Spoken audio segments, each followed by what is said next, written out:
trời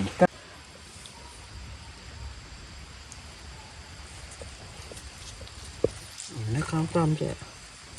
nè tập san trời lắm rồi nè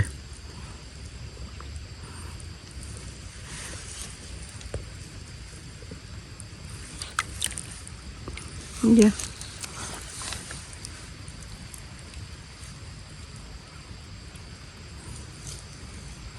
không có rập à không ăn không mùi tôi giờ sai sai đặt này khó mà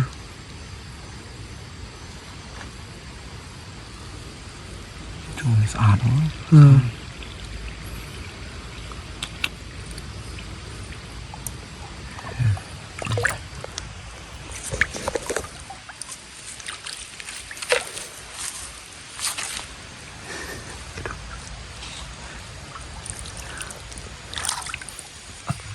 nó miền à này xó squa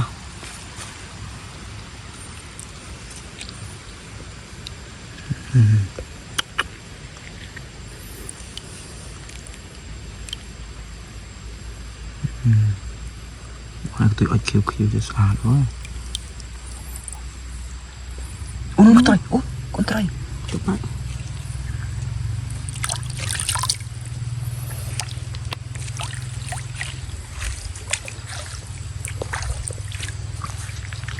bây giờ hôm mà bị lơ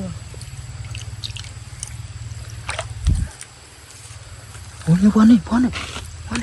nghe cái đau bây giờ không cọp hở rồi ôi co đó là nó co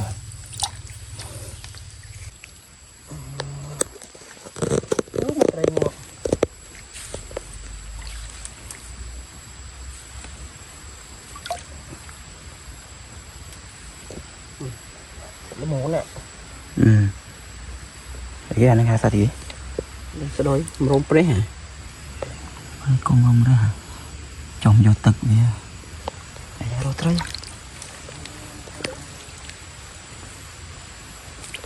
nếu mà nó chỉ bay lâm à ồ lai vô tực tông sạch sạch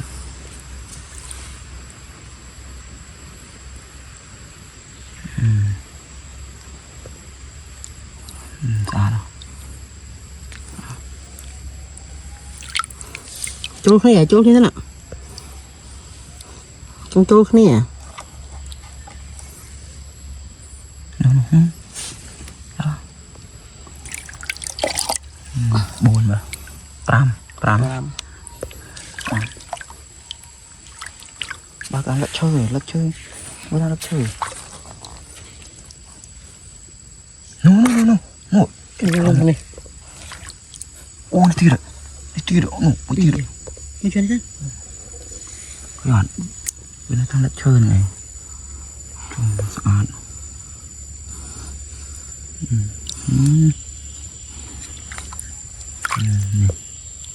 có trời mà sạch nó mới trời nha tất cả thla trời sạch này có mùi rồi nó mình nè đoạn này một bạc tùy ở dương mình ở dương bạc tùy cùng dân đào này món nơi con lại chơi ở dân đào sạch nó đụng đập ăn thật chiết cặp sấy mà phèm môi hai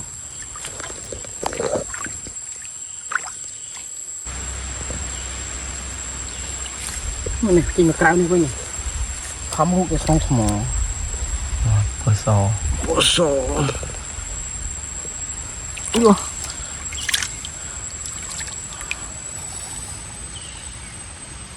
ô nè pì tí đâu nè pì tí đấy số bốc về đó đồng đấy à đi tút tụi tê xa đấy này xa đấy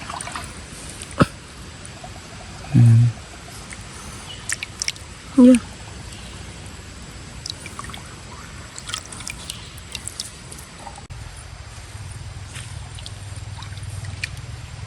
Mà này motor đi hậu tận mà motor tao đam mày chơi này đa ruột xa đấy giống bằng vàng từ lời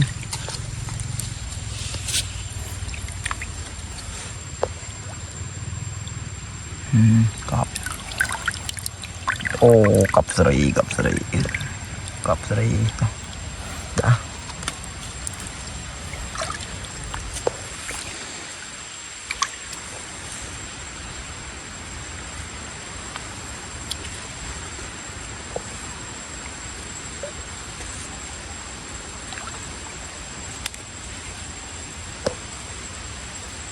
ui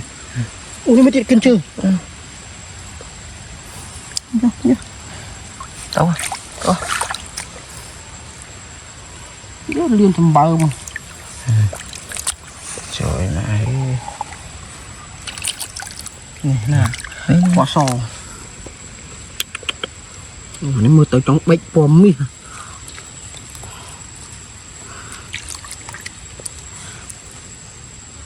trời sạch nó có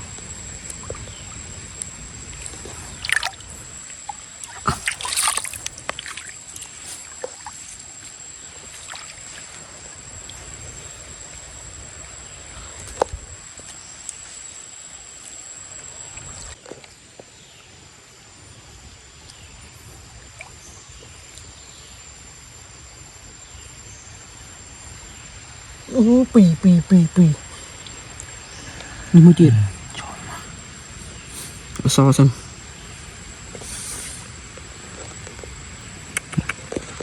có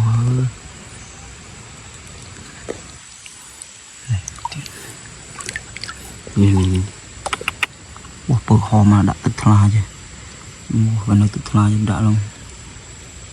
đang chút lòng quá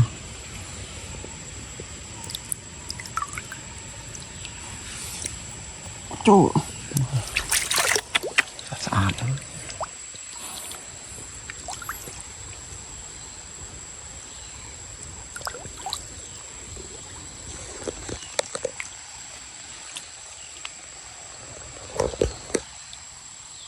nó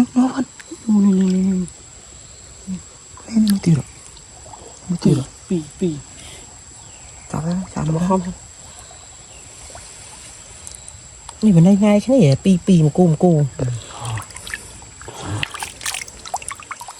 nó không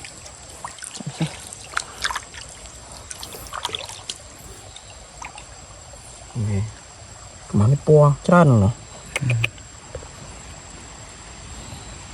à to trơn bữa sao đó bác lại chơi mờ tay nó tao lại chơi lật đây này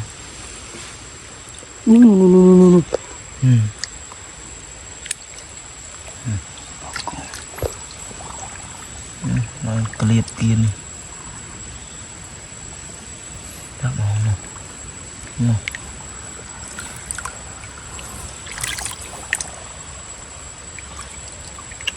sợ nó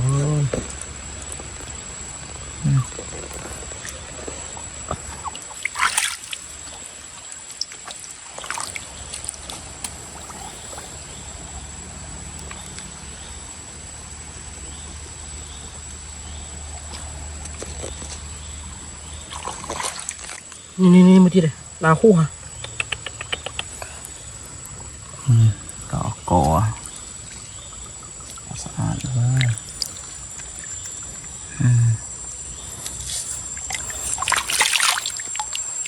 trời mà ăn trào nó nữa nè à tê nhưng má